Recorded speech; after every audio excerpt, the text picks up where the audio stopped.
Excuse me. Got to get some of that delicious water. Great way to wake up in the morning. Who am I? What are we doing? Here we are. We're at the end of another semester with Mr. Cross. Hey, thanks for hanging in there and surviving.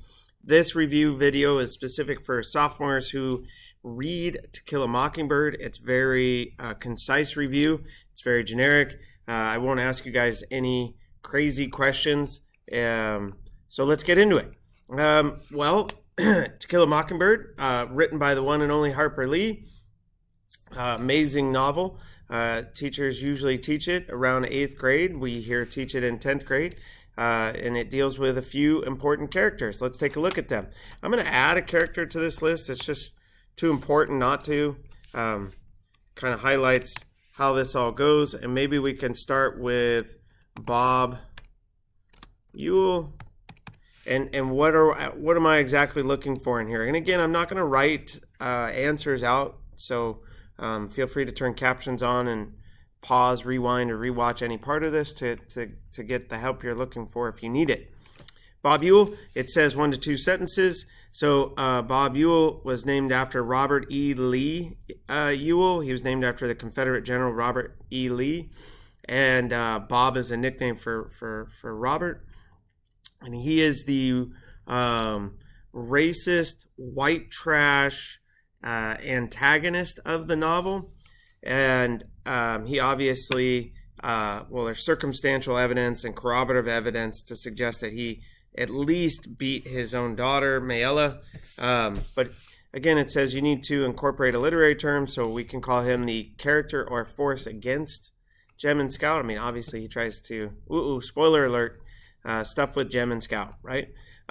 Speaking of Jem and Scout, let's get into it. Scout, you could tell us, you could remind yourself of her real name, Jean Louise Scout Finch, or Jean Louise Finch, and she is the person who tells us the story from her very limited or naive or innocent and naive perspective. I think the novel starts off somewhere around 7 years of age, excluding the flashback setup of the narrative at the opening of the text. So she's about 7 and on through the novel at about 9 or 10, and the novel ends with her about 9 years old, I believe. What do you call a person who tells you a story? Call her the narrator. Even better yet, she's a character in the story, so a first-person narrator. Speaking of characters who are important, Jem is her older brother. Jeremy Atticus Finch is his full name, and he would definitely be called the main character, or can you recall the P word for the main character? Other characters are really essential as the children grow up are Calpurnia. She would be a supportive figure in the children's lives. And with that, that's literary terms. She's the housemaid for the Finch family. There's Atticus. He's the widowed father of the 2 children, and obviously a lawyer who I famously like to talk about as a flat character. He's honest.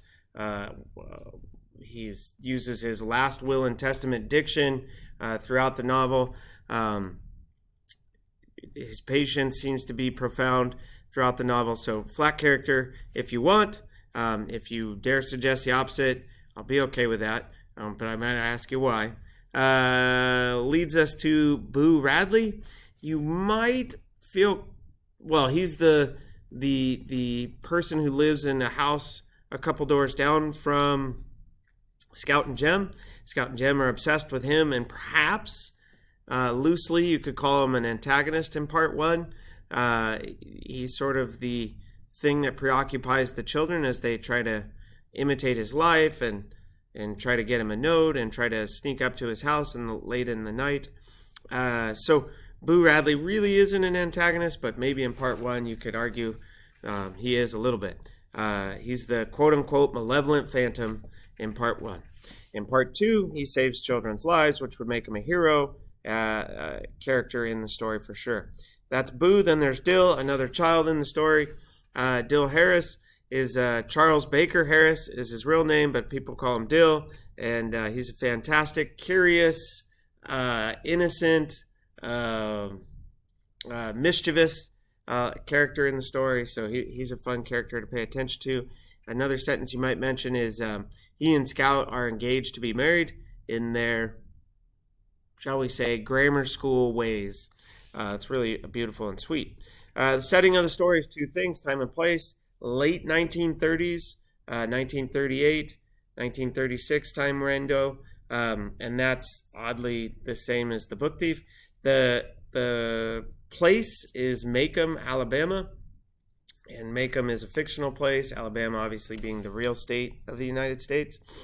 And then what are two themes from the book? What are two lessons, two takeaways?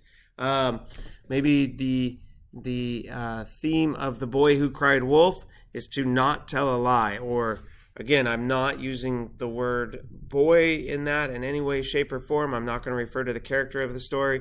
I'm going to say something like people, or even better yet, children should not tell lies in relation to that story. And that's a nice general statement about a takeaway or a lesson or a moral or a truth for anyone that reads the book. So try not to give away a theme or a lesson from this particular book. That's your job. You can remember Scout going to school, getting tough lessons. You can remember compromises, standing on Boo Radley's porch and seeing the world from his point of view. You can recall Atticus trying to be the same on the street as he is in his home. You can recall the Mockingbird lessons. So plenty of ideas there for you guys to get your minds thinking. Again, don't use a character's name.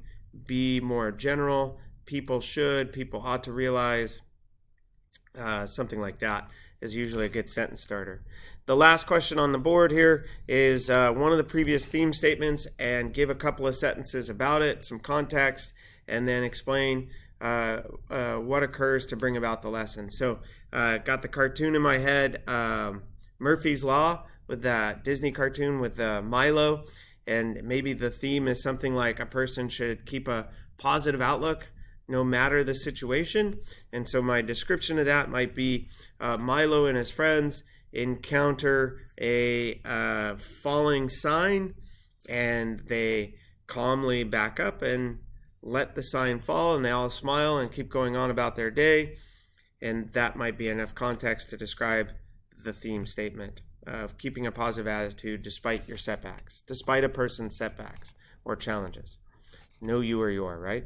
All right, guys, thanks for watching. Try to keep the video as short as possible. Remember, as always, you can pause, rewind, rewatch any portion of this. Thanks for sticking it through all the way to the end with me, Mr. Kraus, your English teacher. Have a good one, and I'll see you guys on the flip side. I gotta hit the pause button. Did I forget?